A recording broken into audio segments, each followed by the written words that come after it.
నా పూర్వజన్మ సుకృతంగా భావిస్తూ ఉన్నాను. ఈరోజు నేను మాట్లాడేది కేవలం ఈ విద్యార్థుల కోసం మాత్రమే కాదు. ఈరోజు నేను మాట్లాడేది కేవలం ఈ విద్యార్థుల కోసమే కాదు, ఆ ఉపాధ్యాయుల కోసమే మాత్రమే కాదు. నేను ఈరోజు మాట్లాడేది ఈ సమాజం మొత్తానికి. ఎందుకంటే ఈ విద్యార్థులని తయారు చేసిందే ఈ సమాజం. ఆ సమాజ భవిష్యత్తును తీర్చిదిద్దబోయేదే ఈ విద్యార్థులు. కాబట్టి మన భారతదేశ చరిత్రలో కొన్ని జన్మలు మాత్రమే వస్తాయి. వాళ్ళు పుట్టగానే మార్పు మొదలవుతుంది. వారు మాట్లాడితే దేశం మేలుకొంటుంది. వాళ్ళు నడుస్తే ఈ యువత సైతం పరిగెత్తుతుంది. అలాంటి జన్మే మన స్వామి వివేకానందుడి జన్మ. అతని మతం గురించి వివరించలేడు. అతని మతం గురించి వివరించలేదు. జాతిని అసలే విడగొట్టలేదు. మనుషులను నిర్మించాడు. స్వామి వివేకానంద ఒక మాట అంటాడు, లేవండి, మేలుకోండి, మీ గమ్యాన్ని చేరే వరకు విశ్రమించకండి అని. అంటే మనలో ఉన్నటువంటి ఆ శక్తి ఏదైతే ఉందో మనం ఖచ్చితంగా వెలికి తీసి బయటికి పంపించాల్సిన ఆవశ్యకత మనలో ఎంతకైనా ఉంది. చాలా మంది అనుకుంటూ ఉంటారు స్వామి వివేకానంద అంటే కేవలం ఒక కాషాయ వస్త్రధారణ అని. కాదండి, స్వామి వివేకానంద అంటే ఒక విప్లవం. స్వామి వివేకానంద అంటే ఒక ఆశయం. స్వామి వివేకానంద అంటే ఒక అగ్ని పర్వతం. మనమందరం కూడా ఈ రోజు ఇక్కడ ఆసీనులయ్యి ఆ ఫోటోకి దండలు వేసి దండం పెట్టడానికి రాలేదండి మనం. I'm extremely sorry to say this word, but I repeat once again to you. మనమందరం కూడా ఇక్కడ ఆసీనులై ఆ ఫోటోకు దండలు వేసి దండం పెట్టడానికి రాలేదండి. అతని యొక్క ఆత్మవిశ్వాసాన్ని మన గుండెల్లో నింపుకోవడానికి మనమందరం కూడా ఇక్కడ ఆసీనులైనాం. మిత్రులారా, స్వామి వివేకానంద ఒక మాట చెబుతాడు, ఒక్క ఆశయాన్ని తీసుకోండి, దాన్నే జీవితంగా మలుచుకోండి, దాని గురించే కలలు కరండి, ఆ ఆశయాన్నే మీ జీవితంగా మలుచుకోండి అంటారు.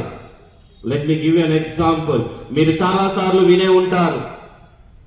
ఎన్నిసార్లు విన్నా కూడా ఆ ఉదాహరణ మళ్ళీ మళ్ళీ వినాలనిపిస్తూ ఉంటుంది. ఇంతకు ముందు బసవరాజ్ సార్ గారు ఒకసారి రిమైండ్ చేశారు. వారు చెప్పిన మాటలే మళ్ళొకసారి రిమైండ్ చేసే ప్రయత్నం మాత్రమే చేయబోతున్నాను. స్వామి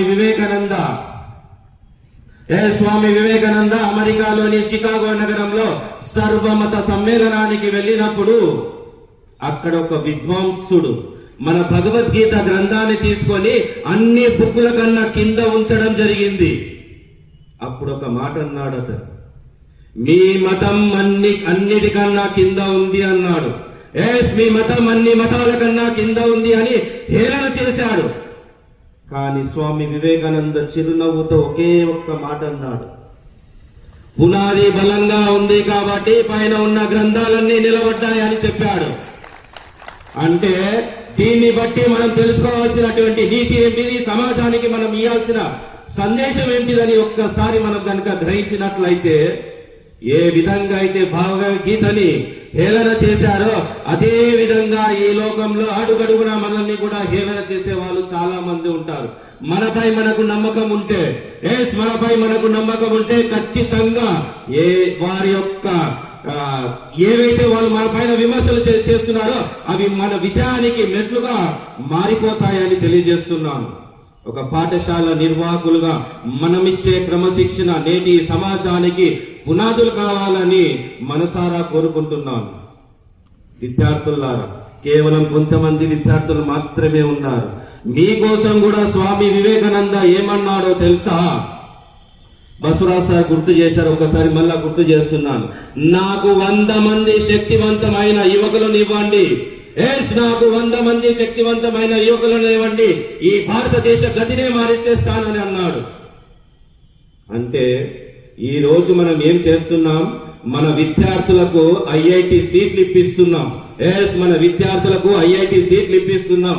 మరి సాటి మనిషిని గౌరవించే లక్షణాన్ని గాని గుణాన్ని గాని మనం అందిస్తున్నామా? ఒక్కసారి మనల్ని మనం ప్రశ్నించుకోవాలి.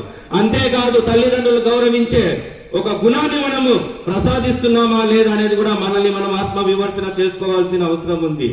స్వామి వివేకానంద కలలు కన్నటువంటి ద ఎడ్యుకేషన్ మేకింగ్ ఇండియా ని మనం అందించగలిగితే డెఫినెట్లీ చిన్నారుని భారతదేశ పౌరులుగా తీర్చిదిద్దడానికి అవకాశం ఉంది.